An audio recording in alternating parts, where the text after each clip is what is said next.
ಇನ್ನು ಜಾತಿ ಜನಗಣತಿ ಸಮೀಕ್ಷೆಗೆ ಶಾಸಕ ಬಸನಗೌಡ ಪಾಟೀಲ್ ಯತ್ನಾಳ್ ಕಿಡಿಕಾರಿದ್ದು ಇದೊಂದು ಮೂರ್ಖ ಸರ್ವೆ ಅಂತ ಹೇಳಿದ್ದಾರೆ.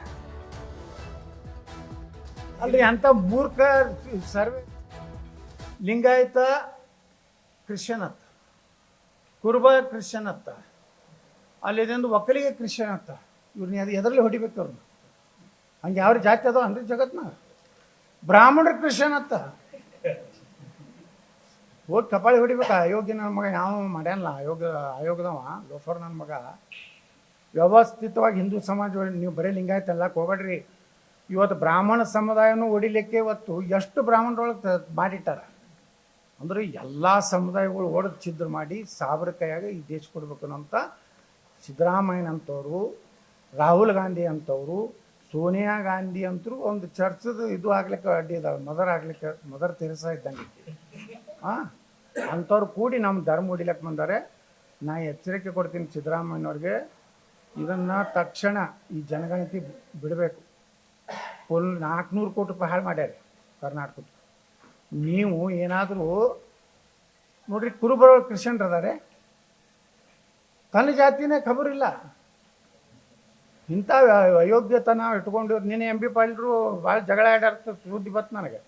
ಅವರು ಸಹ ಲಿಂಗಾಯತರು ಹೊಡಿಬೇಡಿರತ್ತೆ, ಹುಷಾರಿರ್ತಾರೆ ಅಂತ ಅಂದರೆ ಗಟ್ಟಿ ಯಾರು ಮಾತಾಡಬೇಕು. ಸಚಿವೆ ಶೋಭಾ ಕರಂದ್ಲಾಜೆ ಕೂಡ ಜಾತಿ ಜನಗಣತಿ ಬಗ್ಗೆ ವಿರೋಧವನ್ನು ವ್ಯಕ್ತಪಡಿಸಿದ್ದಾರೆ. ನೋಡೋಣ.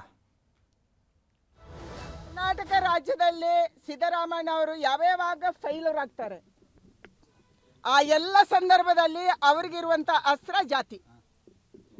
2013ರಲ್ಲಿ ಕೂಡ ಲಿಂಗಾಯತರನ್ನ ಮತ್ತು ವೀರಶೈವರು ಅನ್ನುವಂಥದ್ದನ್ನ ಒಡೆಯುವಂಥದ್ದು ಮಾಡಿದ್ರು. ಈಗ ಮತ್ತೆ ಎಲ್ಲ ಜಾತಿಗಳನ್ನು ಒಡಕ್ಕೆ ಹೊರಟಿದ್ದಾರೆ. ಒಕ್ಕಲಿಗ ಕ್ರಿಶ್ಚಿಯನು, ಲಿಂಗಾಯತ ಕ್ರಿಶ್ಚಿಯನು, ಗಾಣಿಗ ಕ್ರಿಶ್ಚಿಯನು, ನೇಕಾರ ಕ್ರಿಶ್ಚಿಯನ್ ಎಲ್ಲಿಂದ ಬಂದ್ರಪ್ಪ ಇವರು? ಯಾಕೆ ಇದನ್ನು ಈ ತರ ಮಾಡ್ತಾ ಇದ್ದೀರಿ ನೀವು? ಇದರ ಷಡ್ಯಂತ್ರ ಇರುವಂಥದ್ದು ನಮ್ಮ ರಿಸರ್ವೇಶನ್ ಅನ್ನ ಕಿತ್ಕೊಳ್ಳಕ್ಕೆ. ನೀವು ಕ್ರಿಶ್ಚಿಯನ್ ಆದ್ರೆ ಕ್ರಿಶ್ಚಿಯನ್ ಹಾಕಿ, ನಮ್ದೇನು ಅಡ್ಡಿ ಇಲ್ಲ, ಅವ್ರಿಗೆ ಮೈನಾರಿಟಿಯಲ್ಲಿ ಫೆಸಿಲಿಟಿ ಸಿಗುತ್ತೆ.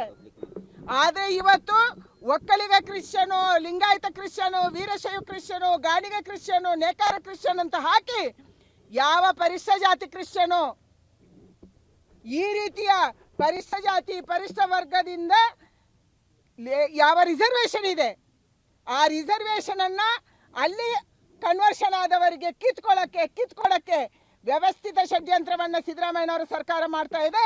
ಇವತ್ತು ಇಡೀ ಹಿಂದೂ ಸಮಾಜ ನಾವು ಜಾತಿ ಪಂಗಡಗಳನ್ನ ಬಿಟ್ಟು ಒಟ್ಟಾಗುವಂತ ಕಾಲ ಬಂದಿದೆ. ಇಲ್ಲದೆ ಹೋದ್ರೆ ನಮ್ಮನ್ನು ಭಾಗ ಮಾಡಿ ಯಾರಿಗೋ ಹಂಚಿ ಹೋಗ್ತಾರೆ. ಬ್ರಿಟಿಷರು ಏನ್ ಮಾಡಿದ್ರು, ಬ್ರಿಟಿಷರ ಮೆಂಟಾಲಿಟಿ ಇರುವಂತ ಸರ್ಕಾರ ಅದು ಸಿದ್ದರಾಮಯ್ಯನವರ ಸರ್ಕಾರ. ಇದಕ್ಕೆ ನಾವು ಬಿಡೋದಿಲ್ಲ. ಇಲ್ಲಿ ಒಂದು ಕಡೆ ಸರ್ಕಾರ ಸೆಪ್ಟೆಂಬರ್ 22ರಿಂದ ಜಾತಿ ಗಣತಿಗೆ ಏನು ನಿರ್ಧಾರ ಮಾಡಿತ್ತು ಅದನ್ನು ಮುಂದುವರಿಸ್ತಾ ಇದೆ.